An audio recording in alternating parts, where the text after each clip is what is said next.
நம்மளுடைய முதலாவது எக்ஸசைஸாக பார்க்க போற செக்ஷன் ரீடிங் அண்ட் ரைட்டிங்ல வர fill in the blanks. அதுல முதலாவது எக்ஸசைஸ் பார்ப்போம். climate is the word we dash அந்த டேஷ்ல வந்து கொஞ்சம் வேர்ட்ஸ் கொடுத்துருக்குறாங்க for weather over a long period of time. Right. அப்ப இந்த வசனத்தை நம்ம ஃபில் பண்ணுறதுக்கு முதலாவது we have to understand the meaning of the sentence. நம்ம இந்த வசனத்தோட மீனிங்கை புரிஞ்சு கொள்ள வேண்டும்.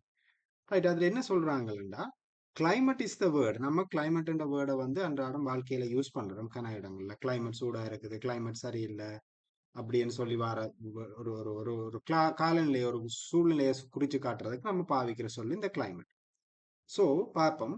climate is the word we dash. அப்ப நம்ம என்ன செய்யறோம்? climate என்ற அந்த வேர்டை நம்ம என்ன செய்யறோம்? நம்ம அன்றாடம் நம்மளோட வாழ்க்கையில எஸ்டிமேட்னு சொல்றது எஸ்டிமேட் பார்க்கறது, ஒரு ஒரு எஸ்டிமேட் பண்ணி பார்க்கறது, கணக்கிட்டு பார்க்கறது, ப்ரெடிக்ட் முன்கூட்டி